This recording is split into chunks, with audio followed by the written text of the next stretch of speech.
Alright, let's talk about a thing I absolutely love in anime, video games, movies, and that is aura farming. I mean, everybody's been talking about it so recently. You know, the moments I'm talking about, right? The characters who just stand there looking super cool and their aura just irradiates them, or their aura just irradiates off them, I mean. Like, like they've already won. Uh, they don't have to just make a move. They don't even have to speak. They just show their presence and make you go like, damn, they got it. Let's start with some classic examples. You got Piccolo from Dragon Ball Z.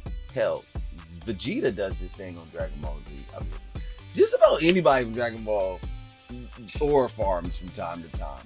But Piccolo does it the most. He be standing there, arms crossed, looking like he don't care, you know what I'm saying? And just be showing some humility when he's scrapping. Then you got Dante from Devil May Cry, the way that he has his swagger and just be on another level. But to be honest, maybe Virgil does it a little better. And then you got Itachi, the whole from Naruto, when the whole stance on the freaking night pole, the night that he did everything that he did. And then Sasuke, he just loves to aura farm at any time. And then you got Zoro, who loves to straight up aura farm on One Piece at any and every time that he wants to, just by being around. Sanji aura farms too sometime, but for some reason Toei likes to fuck it off on him, especially Byakuya from Bleach, with this Shimbun Sakura. Come on, Aizen. But today we're going to talk about the aura farming king of recent times. That's got to be Jinwoo from Solo Leveling. I mean, this guy has taken the concept of standing there exuding power to a whole new level. And it's not just the way he looks, it's about his presence and how it changes the entire atmosphere of the scene, whatever he's in. It's a feeling you can't ignore. Ever since his first major transformation, you knew this dude wasn't just getting stronger physically, but he's becoming a walking, talking aura farm. So yes, ever since Jinwoo started leveling up, it's been game over. He's been the king of letting everyone know around him, I'm here, I'm stronger, and it's just a matter of time before you realize I'm untouchable. And we're going to get into that a lot today because Solo Leveling is full of those moments. But first, let's talk about why we're going to give this guy so much credit. Why does this kind of character work so well? And why do we eat it up like we do? And why is Solo Leveling one of the best examples of aura farming we've seen in the recent years? And why is it going to take us 3 more years to get more episodes? Oh, okay. Let's go ahead and do our Solo Leveling. No. Stop. This review is not over, okay? See, it even makes you think it's over. The review's over. Let's start this review.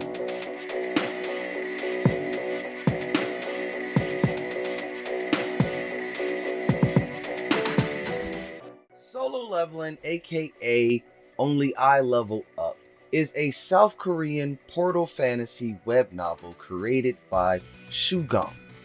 I hope I did not butcher that.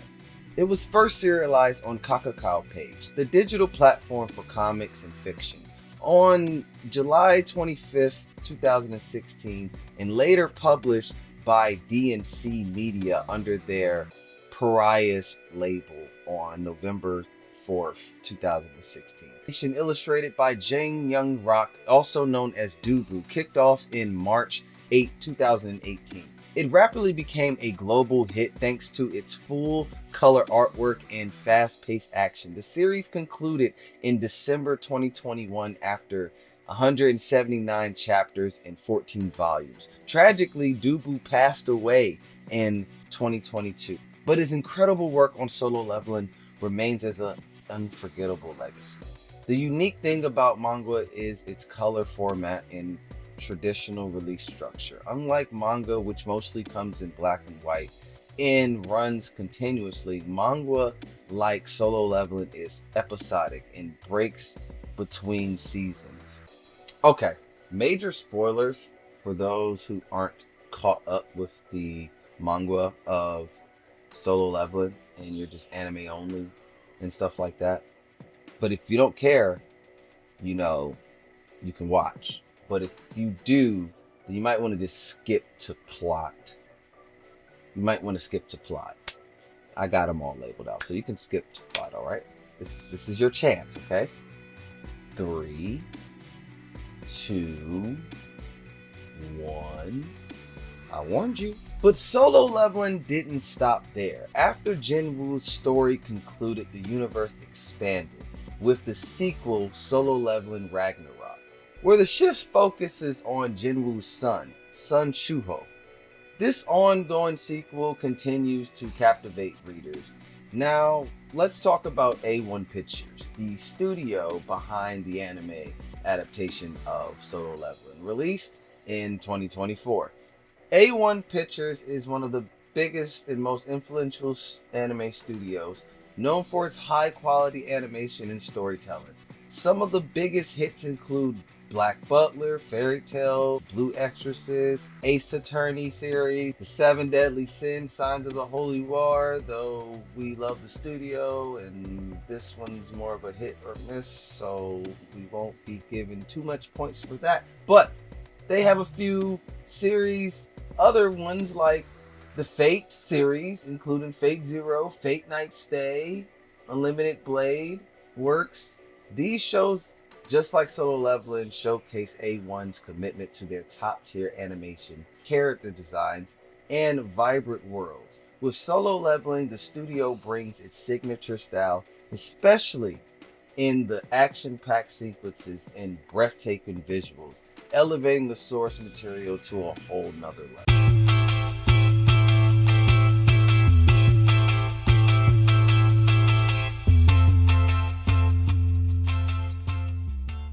At its core, Solo Leveling is a story about growth, sacrifice, and the pursuit of strength in a world that requires it for survival.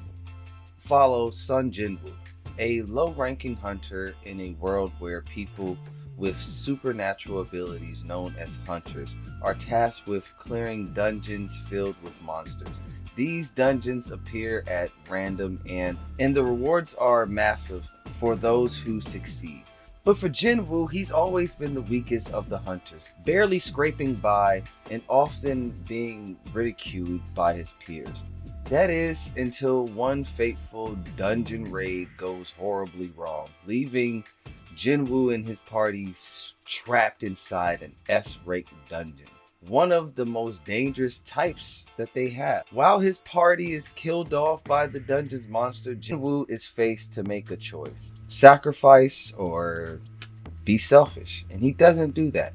He decides to give up his life in exchange of letting the rest of his party live. But in a strange turn of events, he wakes up and he's granted a mysterious system that offers him a chance to level up, gaining power from completing tasks like some kind of video game character.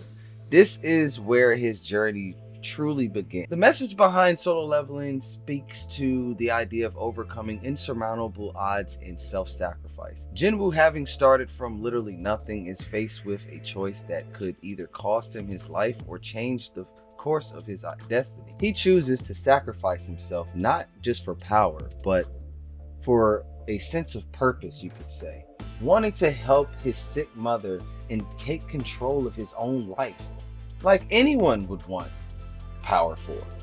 The sick mother part, but I'm really talking about to take control of your own part of your life. You know what I'm talking about. The story taps into the universal theme of thriving to make life better for those you love, and more importantly, for yourself. Jinwoo's sacrifice in the beginning comes with the hope that he will be rewarded. First, with the means to take care of his mother's medical bills, and then with the power to protect those around him. The greater narrative follows him as he begins to rise above his circumstances, slowly building power, uncovering the secrets of the world that he lives in, and stepping into his destiny as the strongest being in his existence. But here's where it gets interesting. At first, you might think the story is just about a guy that gets powerful and takes on monsters type of narrative. However, as you progress, you realize the depth of his personal growth. Jinwoo starts with a genuine sense of humility, driven by the need to protect his loved ones. But as he levels up and his power skyrockets and he has to navigate the responsibilities that come with it, suddenly everyone else is looking to him for help. And the balance between power, responsibility, and humanity becomes more and more difficult to maintain. What makes solo leveling cool, however, is not just the power fantasy aspect, it's Jinwoo's gradual growth. Watching him go from the weakest to a godlike figure is satisfying and rewarding. You get to see him surpass every limit that stands before him, often doing so with such ease that it feels natural. This series doesn't just rush this growth either. You see Jinwoo's slow and steady evolution, which makes it all more rewarding when he achieves something impossible. The plot, especially in the beginning, is incredibly engaging.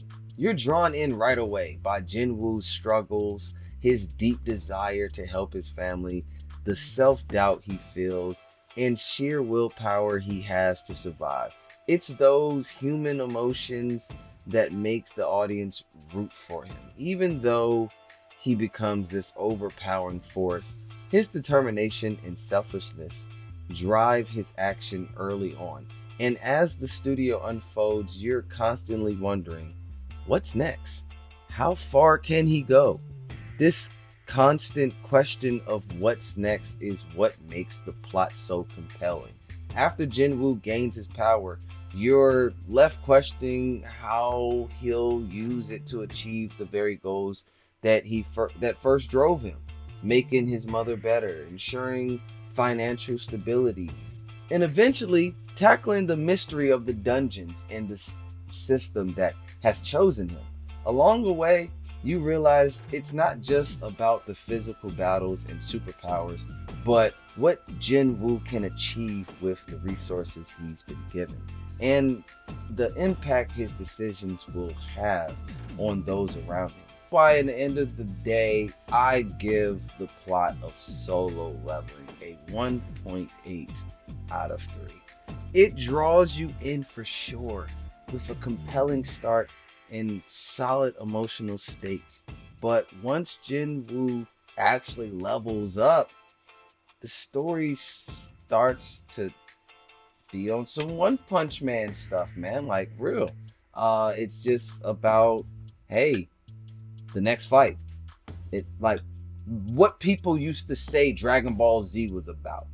What people say, yeah, exactly. You know how people who don't watch Dragon Ball Z or don't really read Dragon Ball, like say that Dragon Ball Z is just about power-ups in the next fight. After Jinwoo really achieves his goals in the beginning of the series, basically, the fight, it's just about the next fight. I'm not saying it's a totally bad thing, but I can't just give it all up to plot for that. I mean, yeah, action's cool, fights are cool, art is cool, the powers are cool, all that shit is cool, but we're talking about plot right here.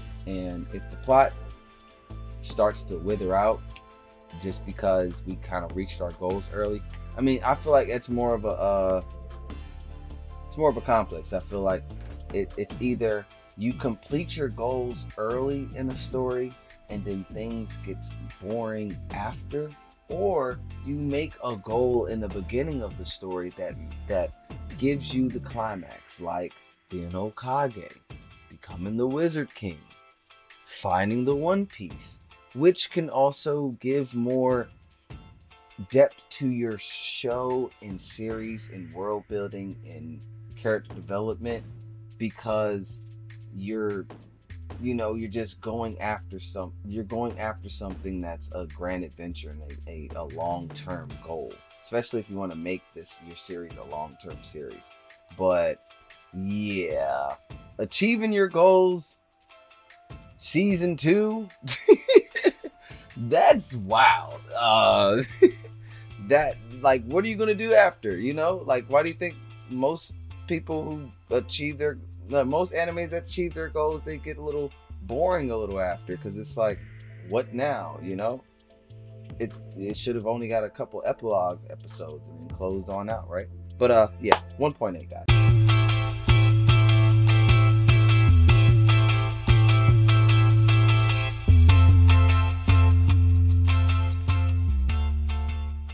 When it comes to world building, solo leveling is a combination of familiarity and originality. Yes, it took me a lot to say that damn word.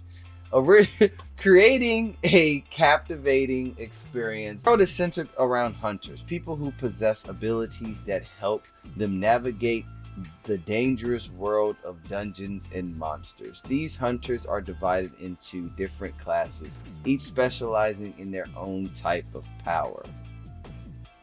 That kind of sounds familiar. Like, hold on. Like, do they have like an organization that's for the hunters? Yeah, there's an organization. Do they have things like aura? Yeah, they have aura. They do have aura. So this is Hunter x Hunter. Damn. Stole his whole flow, huh? Bar for bar. Damn. Yeah, took Togashi shit. Okay. Can I get back to the script now? These are martial artists who enhance their bodies for sheer strength. Sounds like Gong. Kind of like a super soldier. Yeah, sounds like or martial artist. Or enhancer. Then there are mages who use magic to conjure spells. Conjurer. Yes, like conjurers from fireballs and defensive battles. And then you have your healers who focus on healing their allies, often playing essential roles in battles where others might fall. That cat yeah, I understand. God damn it, I understand it. Okay. Yeah, I'm just saying. I'm just saying. A lot of the power systems is like Nin from Hunter x Hunter. But what do you expect people to do? Okay. All right. I mean, Nin is the greatest power system ever invented in anime. And we can agree There's on that. no way that you can't familiarize a power system in anime and not associate it with Nin. I mean, you could take Nin and the way that Nin is explained and stuff put it in any type of narrative, basically. Okay, look, I understand. So, but look, are you okay? It's just a lot of coincidences with this one and Togashi stuff. He is. He's one of the goats. Yes, he is the goat. Well, he's one of the goats. But yeah, I get it. All right, can I continue my video? Where the hell have you been for the last fucking 14 videos? You assaulted me back in the To Your Eternity video, and I just recovered. I guess back now. Do whatever you want to do. I'm not. All right. No, I'm not. I'm not. I'm sitting in my chair. Okay. So I will sue this time. Do you understand? Can I get back to what I'm supposed to do? Yes, go ahead. I'm right here to support. Abilities from summoning creatures to transforming into different forms. Hunters are ranked based on their power, ranging from E class, the weakest, to S class, the most powerful. Dungeons are also ranked from the easiest, which is D level dungeons, and all the way up to S level dungeons, where even the S class hunter would struggle depending on the strength of the dungeon's creatures. But an S-class hunter is so powerful, they could potentially take on a C-level or D-level dungeon solo without breaking the sweat. For example, Jinwoo, who starts out as a low-ranking E-class hunter, becomes so strong that he regularly handles dungeons by himself and often steps in to help others without them even knowing, to be honest.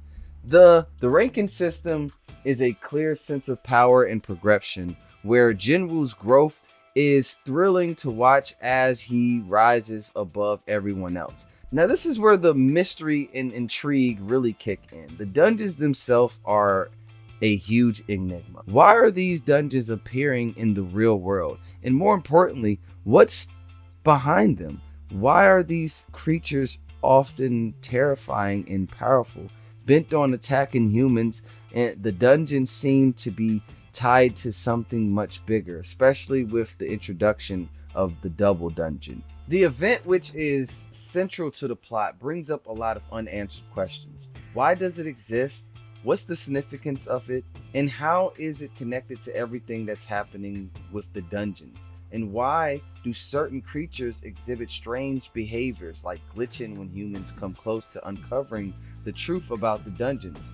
There's this odd sense that the creatures are hiding something, and there's a bigger force at play, preventing humans from discovering the full picture. With every dungeon that Jinwoo clears and every fight that he wins, the mysteries of the world seems to deepen, and the stakes keeps rising. Even though there are similarities to other series in terms of world building, like the ranking system and the idea of dungeons, Solo Leveling makes its own with its rich lore, constant mysteries, and the unpredictable nature of the world. You never know what's around the corner. Elves, orcs, vampires, demons, dragons. You just never know what might show up next. The unpredictability keeps the world building fresh and exciting, giving the series a sense of unpredictability that always keep you at the edge of your seat. So, while the world building does draw from familiar tropes, it does enough to stand out and keep you engaged. This is a world that promises even more questions and secrets to uncover as the story continues to unfold. For all these reasons, I'm going to give the world building a 3 out of 3. It might not be entirely unique, but it does a fantastic job of keeping you hooked and invested, making you want to know what's the next thing in this ever-expanding universe. And even though I feel like the plot isn't catching up to the world building, I hope it does with the expansion of the stories that we get.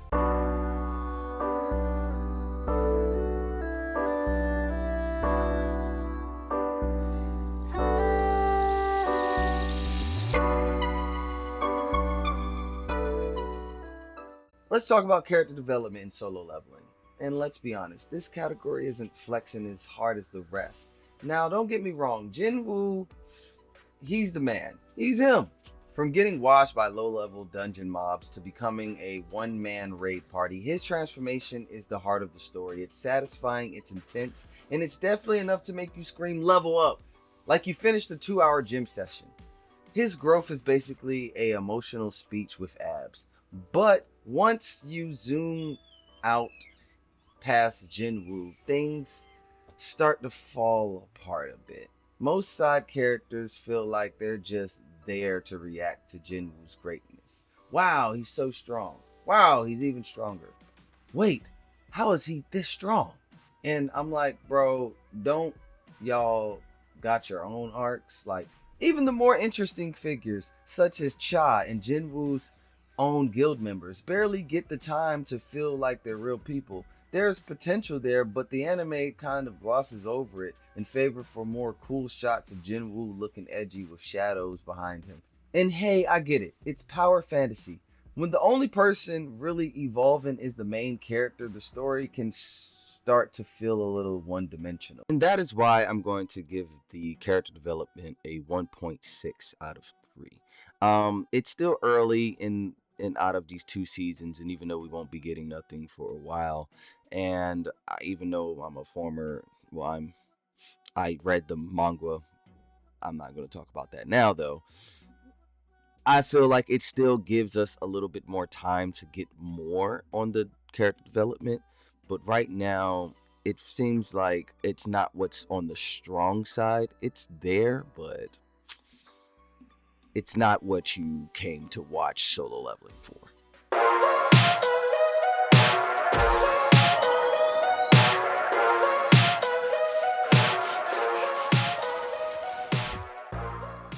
Let me start off by saying Solo Leveling's animation is chef's kiss level good. Yeah?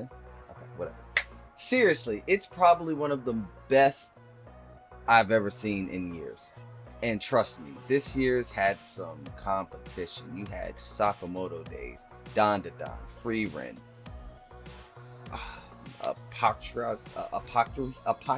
Apocryphy Diaries. Hey, editing Alton here. It's Apothecary Diaries. Apothecary Diaries. Apothecary Diaries. Apothecary Diaries. Just Apothecary Diaries, just in case I didn't say it 5 times. Yeah. But Apothecary Diaries video will be coming soon. Resume the video. Did I say it right? Whatever. But they had some great animation too. Plus, the usual heavy hitters like Demon Slayer, Jujutsu Kaisen, all throwing their hats in the ring. But when it comes to animation, Solo Leveling is absolutely top tier. Are something else. They are animated so smooth. It's like every punch, every attack, every explosion is choreographed perfectly. You can feel the intensity and weight of every moment. It's not just flashy for the sake of being flashy. The animation actually elevates the impact of the story. I don't think I've seen anything quite that matches its terms of sheer beauty and movement. The pacing, the transitions, the way everything flows is so natural, it's top notch. I'm not going to lie though, the internet's had its fun with some freeze frame moments, especially where you zoom into Jinwoo's, well, oh my God. You see it. But all seriousness, beyond the memes and jokes, the animation is genuinely incredible. It's a big part of what makes Solo Leveling so engaging to watch. The fluidity of the action scenes, the detail in the environments, and just the overall visual spectacle. Solo Leveling really raises the bar for what we can expect from anime in terms of animation quality. Now here's the kicker. I've heard that we're not going to get another season until about 2018, 2029. Yeah, you heard me right. Like 2-3 years from now. Apparently, it takes about a year to make and perfect just one episode of the thing, which I don't think is true, because Solo Leveling ain't been out that long as a book for them to make this many episodes. So I think they're just bullshitting. But it doesn't matter. If it does take that much time, then fuck it, take your time. If you gotta cook. I'm not mad at it. As crazy as it sounds, it's worth the wait. So if you haven't read the manga yet, I'd recommend you get the start now, because once that next season drops, it's gonna be still worth the hype. At least you'll not be just sitting in a Solo Leveling purgatory, you know? But we will be getting back to this animation, and I have a rating for it, and that is a 3 out of 3 perfect. Okay? Honestly, if I could give it more points, I would. If I could throw it into some kind of bonus rank, I would. But since that wouldn't be fair, I won't. But trust me, the animation is on its own level. Fuck Solo Leveling. I don't got nothing for that. But 3 out of 3.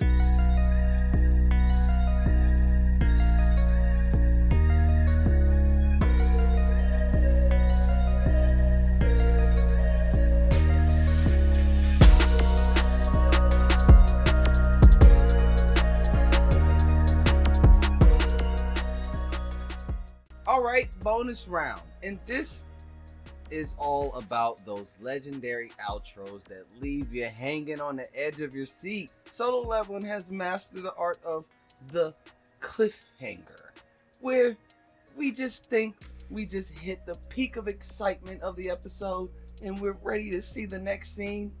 Boom! Jinwoo's foot come out of nowhere. It interrupts the whole thing. And then we're like, damn, why? You know? I mean, you're glad because it was a great episode, but you're mad because you gotta wait next week for another one, you know? So it's just like...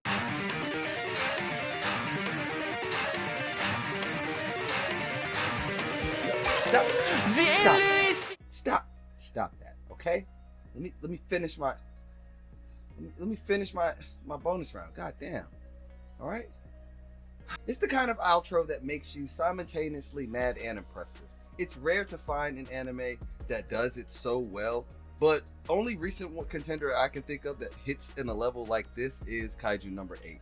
And then of course, when it comes to just legendary keeping you wanting for more when it comes to episodes, is the legendary One Piece to be continued frame. It gets you every time. Maybe not every time, but it's gotten you once or twice throughout your binge of One Piece. Even if you're currently watching One Piece, I'm pretty sure it got you and you were like, damn, let me go ahead and get to this episode.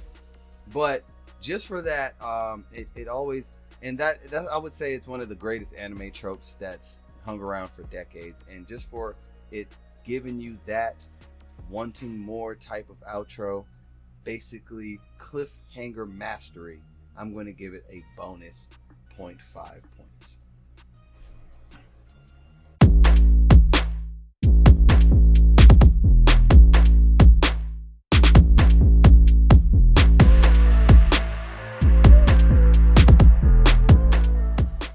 Alright guys, Solo Leveling lands a stellar 9.9 out of 12, which makes it a true masterpiece. Now, even though the plot wanders off, of course, here and there, and it's immersive world building that keeps you coming back for more, it might not be the most original in terms of its universe, but it sure knows how to captivate you. The character development might take a backseat for some side characters, but Jinwoo's journey is enough to keep you hooked. And let's not forget the amazing animation that brings this whole thing to life, and that cliffhanger outro that leaves you, you know, counting down the days until the next season, even though it might be over 1,000. But even though we might have to wait for years for the next season, a 9.9 is a fantastic score to end it on for right now, and it sets the bar high for all the animes that's coming in the next seasons or so. Well, if you enjoyed that video, go ahead and like this video because it really helps my algorithm and channel and pushes this video to other people like you and your like-minded self. Share this to someone who you feel like would enjoy this video, and let me know in the comments what are your thoughts on Solo Leveling and do they align with mine. I don't care if you disagree. I just want to know what's your opinion. And also, do not forget to subscribe if you felt like I've earned your subscription, so you can continue on watching more of my videos. So come on, all right? And if you want to go ahead and skip all that, or you already done all that, and you just want to watch more of my stuff, I'm pretty sure I have this video right here of me going over Freerin, you know, the elf that doesn't care about what happens around her life until she loses who's close to her, and then she wants to appreciate human life and how short and significant it is. If you're interested, go ahead and click on the video, all right? Peace.